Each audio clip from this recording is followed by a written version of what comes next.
mieux lutter contre la récidive criminelle. Une conférence sur la question a débuté hier. La ministre de la Justice, elle devrait faire des propositions en fin de journée. À cette occasion, nous nous sommes penchés sur cette expérience en Belgique. 4 ans qu'existe le tribunal de résolution des conflits de Gand. Plutôt que d'envoyer des drogués en prison, ils tentent de les amener à se faire soigner. Un reportage de Stéphanie Desjard et Marine Labidi. Comme dans une chambre correctionnelle, Madame le procureur égrène la liste des délits qui ont amené Ismaël face à des juges.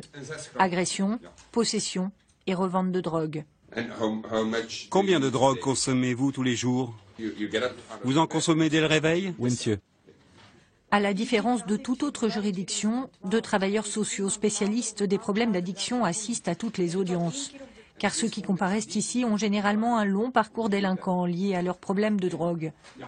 Dans une cour normale, on les revoyait toujours revenir et revenir. Bien qu'il y ait des mesures de probation, ils commettaient à nouveau des délits avant même la mise en place de la mesure. C'est pour ça qu'on a souhaité sortir du système en disant « Vous allez nous prouver que vous faites quelque chose pour votre problème de drogue avant que vous ne soyez jugé. » Ils savent très bien que s'ils ne font pas ce qu'ils doivent faire, le jugement va être différent parce qu'ils n'ont pas eu la chance d'avoir des mesures de probation.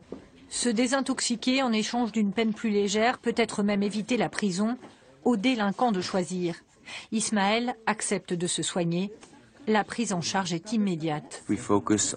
On s'attelle d'abord aux problèmes de drogue, mais pas seulement. On regarde les problèmes de revenus, de travail, de logement. Les dettes, comment ils utilisent leur temps, les problèmes judiciaires, familiaux.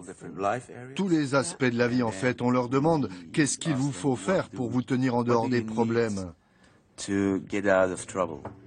Pendant un an, Buscher Jürgen a dû revenir tous les 15 jours au tribunal défendre ses progrès devant les juges. Esclave de l'héroïne, pendant 20 ans, il a connu les tentatives avortées de désintoxication et la prison à répétition. À presque 40 ans, enfin sevré, il commence une vie normale. Parfois, je me lève le matin et je me dis, c'est vraiment un luxe. Je n'ai pas à trouver de l'argent là, maintenant, ou sinon je serai en manque et malade dans moins d'1 heure. Je m'en suis enfin sorti et je me dis, je ne veux plus de cette vie. Cette cour m'a donné 3 fois ma chance et c'est à la 3e que je l'ai saisie. Ces juges, à l'origine du projet pilote, défendent leur bilan. Des dizaines de drogués sont sortis de la délinquance grâce au programme. Une étude en cours doit bientôt confirmer que le surcoût de fonctionnement de la Cour est compensé par une baisse de la criminalité à Gand. Le gouvernement belge l'attend pour étendre ou non le dispositif à d'autres tribunaux.